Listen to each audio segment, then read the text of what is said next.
আসসালামু আলাইকুম। গত 2 দিন আগে আমরা আমাদের কোয়েল পাখির খামারে দেখলাম বেশ কয়েকটা কোয়েল পাখির পা দিয়ে ব্লিডিং হচ্ছে এবং আরো কিছু কোয়েল পাখিকে দেখলাম যে ঘুরে ঘুরে হাঁটতেছে, তার মানে ওরা ভালোভাবে হাঁটতে পারতেছে না। এটা দেখার পর মনটা অনেক বেশি খারাপ হয়ে গেল। তার কারণ হচ্ছে আমরা আমাদের কোয়েল পাখির ঘরে যে দরজাটা লাগিয়েছিলাম, এই দরজাটা মূলত হচ্ছে নেটের দরজা। আমরা আমাদের মাছের জমিতে যে নেটটা ব্যবহার করেছিলাম, এই নেট দিয়ে কিন্তু আমরা মূলত এই দরজাটা বানিয়েছিলাম। পরক্ষণে দেখলাম দরজার নিচের অংশে যে সুতোগুলো ছিল সেই সুতোগুলো বের হয়ে আসে, আর এই সুতোগুলো প্রতিটা পাখির পায়ের মধ্যে এমনভাবে জড়িয়ে আছে যে পাখিগুলো সেগুলো কেটে রক্ত বের হওয়া শুরু করছে।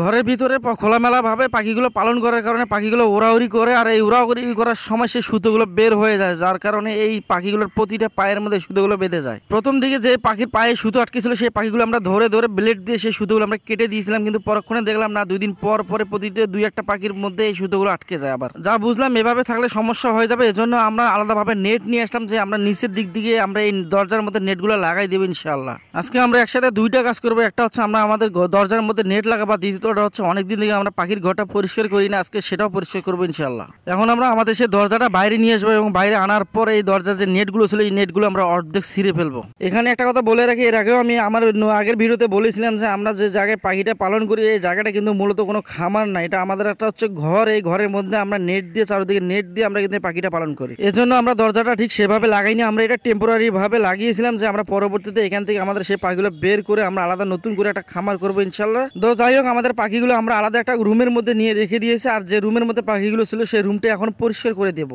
প্রথম দিকে আমাদের আগে দরজার কাজটা করতে হবে, তার কারণ হচ্ছে আমরা পাখিগুলো একটা ছোট জায়গায় আমরা রেখেছি, সেখানে অনেক বেশি গরম, এখান থেকে তাড়াতাড়ি বের করতে হবে, এজন্য আমরা আগে দরজার মধ্যে নেটটা লাগিয়ে দিতেছি। আমি কিছুক্ষণ নেট লাগানোর পর আমার ছোট ভাইকে বললাম নেটটা লাগিয়ে দেওয়ার জন্য, ওদিকে অনেক বেশি কাজ আছে, সেই কাজগুলো আগে করতে হবে।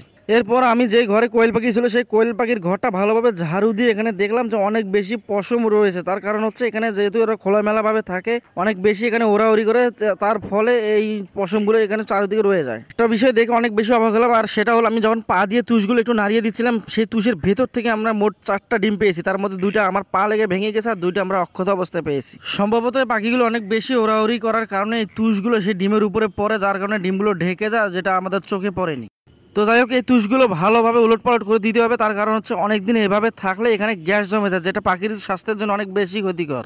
এভাবে অপরিষ্কার থাকলে পাখির রোগ প্রতিরোধ ক্ষমতাও কমে যায় আর নতুন নতুন রোগেরও সৃষ্টি হয়। এসবের চেয়ে কিন্তু কোয়েল পাখি খাঁচায় পালন করাটাই উত্তম, তার কারণ হচ্ছে খাঁচায় পালন করা থাকলে এরকম কোনো সমস্যাই হয় না। তুই যখন আমরা লিটারে পালন করবো তখন এই বিভিন্ন ধরনের সমস্যা হয়ে থাকে। এই কাজগুলো আমাদের আরো কয়েকদিন আগে করতে হতো, তার কারণ হচ্ছে আমরা নতুন করে ইনকিউবেটর মেশিনে ডিম বসিয়েছিলাম, আর কয়েকদিন পর আলহামদুলিল্লাহ আবার নতুন করে বাচ্চা হবে।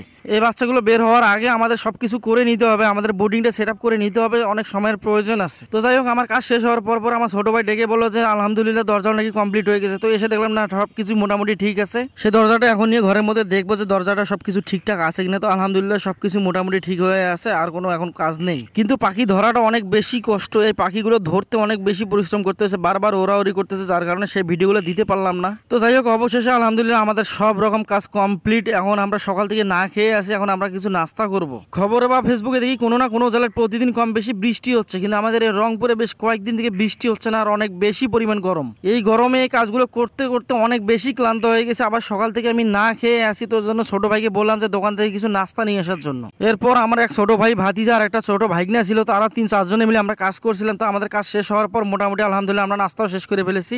আপনাদের সাথে একটা বিষয় শেয়ার করি, সেটা হলো আমার অনেক বড় স্বপ্ন, আমার একটা খামার হবে, আমার সবকিছুই থাকবে। আমিও পশু পাখিতে অনেক বেশি আসক্ত। আল্লাহ যেন আমাকে সেই তৌফিক দান করে, আর আপনারা আমাদের জন্য দোয়া করবেন। আসসালামু আলাইকুম ওয়া রাহমাতুল্লাহ।